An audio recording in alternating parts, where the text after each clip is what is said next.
Assalamualaikum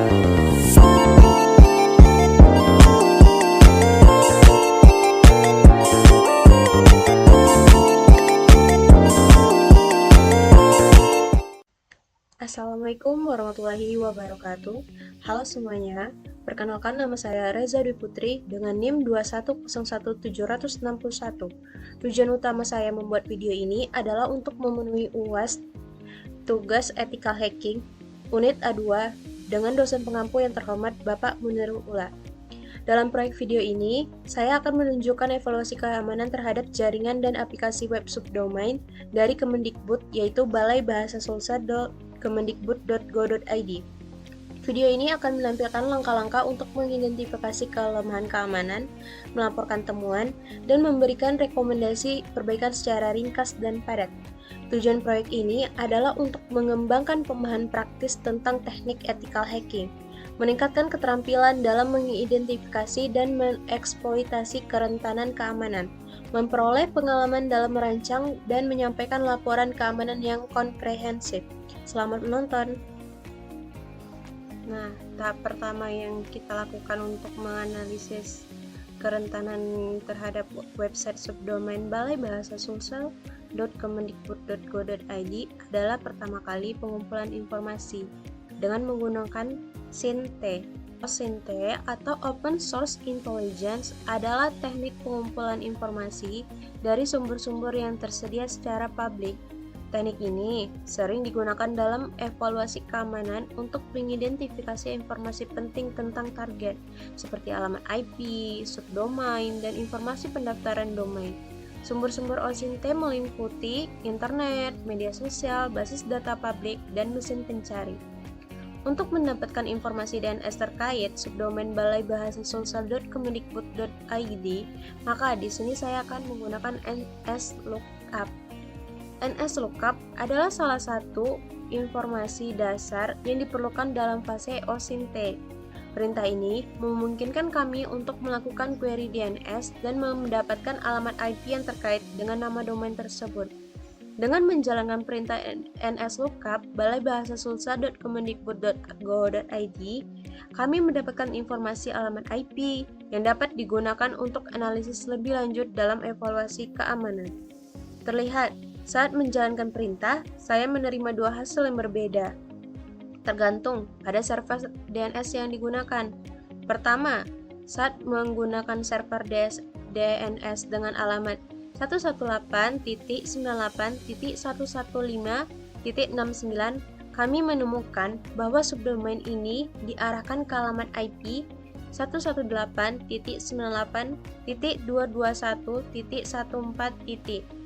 Ini menunjukkan bahwa ketika melakukan query DNS menggunakan server DNS dengan alamat 118.98.115.69, alamat IP yang diberikan untuk subdomain Balai Bahasa Sulsel.kemendikbud.go.id adalah 118.98.221.14. Lanjut, pada langkah berikutnya, kita akan melakukan pemindaian jaringan dan aplikasi. Pada tahap ini, kita akan melakukannya dengan menggunakan bantuan OWASP. Pemanggilan di terminal pada VirtualBox bisa kita gunakan dengan mengetik zaproxy. Sambil menunggu, saya akan menjelaskan sedikit tentang OWASP.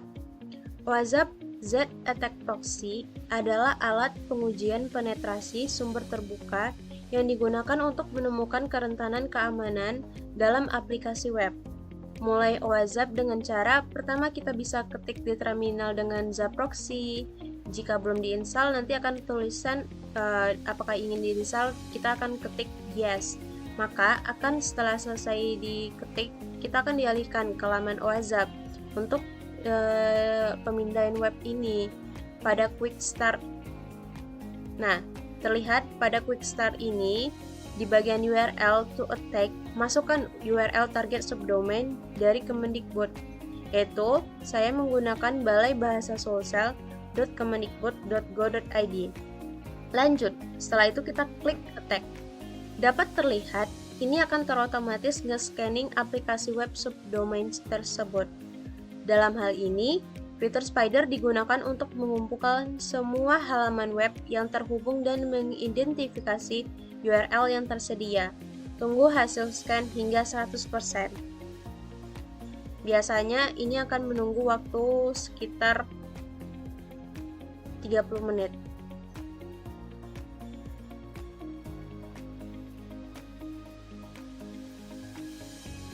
Setelah 100%, maka terlihat hasil apa saja yang rentan dalam web ini.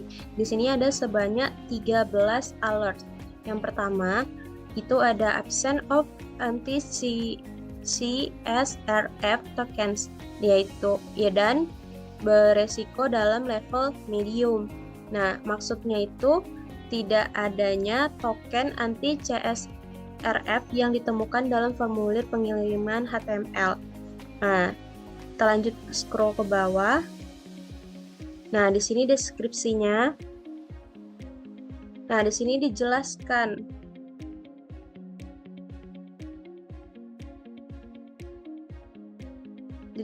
di deskripsinya bahwa pada pemalsuan pemerintahan lintas situs adalah serangan yang melibatkan pemaksaan korban untuk mengirim permintaan HTTP ke tujuan target tanpa sepengetahuan atau niat mereka untuk melakukan tindakan sebagai korban. Lalu, penyebab utamanya adalah fungsionalitas aplikasi yang menggunakan URL atau formulir yang dapat diprediksi dengan cara yang berulang-ulang.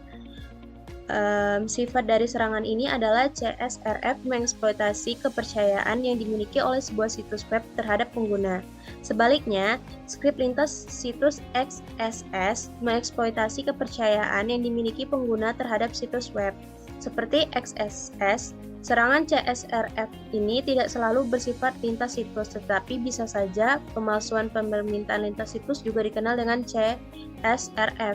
XSRF, serangan sekali klik, session reading, deputy, bingung, dan ombak laut. Di sini juga dijelaskan, serangan CSRF ini efektif dalam beberapa situasi termasuk korban memiliki sesi aktif di situs target, terus korban diautentikasi melalui HTTP out di situs target, lalu korban berada di jaringan lokal yang sama dengan situs target site. Dijelaskan di sini, CSRF ini terutama digunakan untuk melakukan tindakan terhadap situs target dengan menggunakan hak istimewa korban. Tetapi, teknik terbaru telah ditemukan untuk mengungkapkan informasi dengan mendapatkan akses ke respon. Resiko mengungkapkan informasi meningkat secara dramatis ketika situs target rentan terhadap XSS, karena XSS ini dapat digunakan sebagai platform untuk CSRF yang memungkinkan serangan beroperasi dalam batas-batas kebijakan yang sama. Lanjut, pada bagian bawah diberikan solusi fase arsitektur dan desainnya. Lanjut, ini bagian bawah ini kita scroll ke bawah. Di sini ada terlihat solusi untuk yang rentan ini, yaitu digunakanlah pustaka atau kerangka kerja yang telah diperiksa yang tidak memungkinkan kelemahan ini terjadi, atau menyediakan konstruksi yang membuat kelemahan ini lebih mudah dihindari. Sebagai contoh, gunakan paket anti-CSRF seperti OWASP CSRF Guard. Lanjut ke langkah selanjutnya, yaitu mengeksploitasi kerentanan pada web. Di terminal, kita akan menjalankan perintah dengan menggunakan dik balai bahasa sosial.kemdikbud.go.id. Nah, di sini sudah terlihat perintah dik adalah alat yang digunakan untuk melakukan query DNS domain name system. Output yang Anda diberikan ini adalah hasil dari menjalankan query DNS untuk domain balai bahasa sosial.kemdikbud.go.id. Secara keseluruhan, hasil ini menunjukkan bahwa domain balai bahasa sosial memiliki alamat IP 118.98.221.14 dan query DNS ini berhasil dilakukan tanpa adanya kesalahan. Kita lanjut ke langkah berikutnya. Saya akan melakukan perintah Nmap SPP 277 sampai 296 script default ini di sini. Nah, ini berguna untuk menganalisis layanan yang berjalan pada port 2077 sampai 2096 untuk mencari kerentanan spesifik.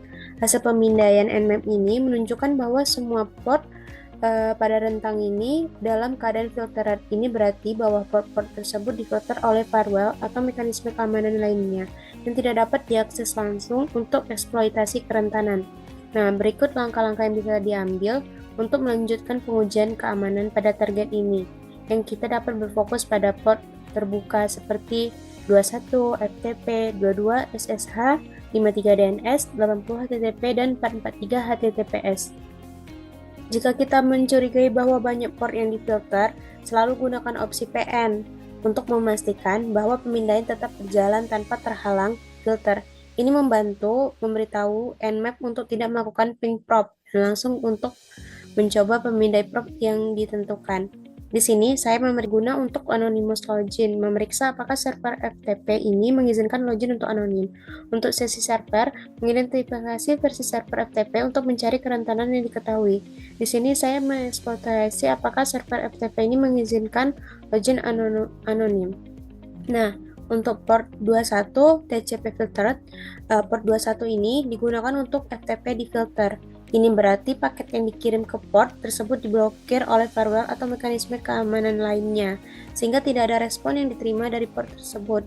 Lanjut, pada port 22 ini juga sama, bisa kalau ingin pemindaian yang semua port yang terbuka secara melulu, saya memindai semua port sebelumnya yang teridentifikasi terbuka dengan menjalankan perintah nmap pn.svp 21 22 53 80 443 118 karena alamat IP-nya 8221 14.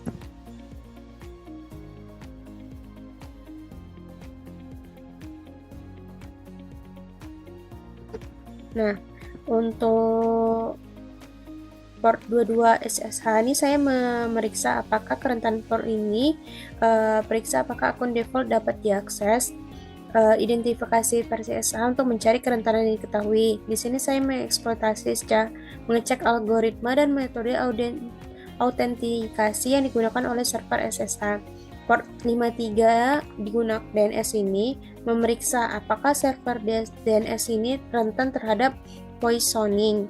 Nah, port 80 HTTP dan 443 HTTPS, web server memeriksa server web ini untuk kerentanan umum.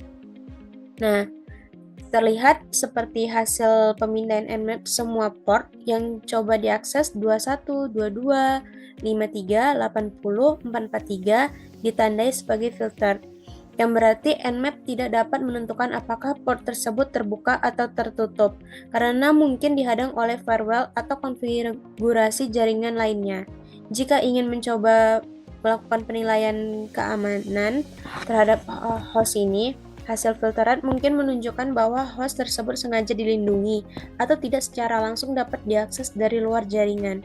Untuk melanjutkannya, mungkin perlu mendapatkan izin untuk memeriksa konfigurasi jaringan dan firewall host tersebut untuk menentukan apakah cara tersebut mengakses port-port yang terfilter ini. Perlu diingat bahwa melakukan eksploitasi tanpa izin eksplisit dari pemilik target adalah ilegal dan tidak etis. Semua pengujian keamanan harus dilakukan dalam kerangka etika hacking dan dengan izin yang jelas dari pemilik sistem yang diuji.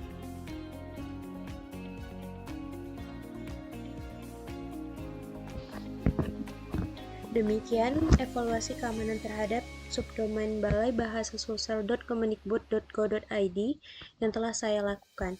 Dalam video ini, saya telah memaparkan langkah-langkah penting dalam proses pengukuhan informasi, pemindaian jaringan dan aplikasi, analisis kerentanan, hingga eksploitasi kerentanan dan pelaporan. Melalui proyek ini, saya berharap dapat memberikan wawasan dan pemahaman yang lebih mendalam tentang teknik-teknik ethical hacking serta pentingnya menjaga keamanan sistem informasi. Sekian presentasi pemaparan video dari saya. Mohon maaf apabila terdapat kekurangan. Saya sudahi dengan wabillahi taufiq wal hidayah. Assalamualaikum warahmatullahi wabarakatuh.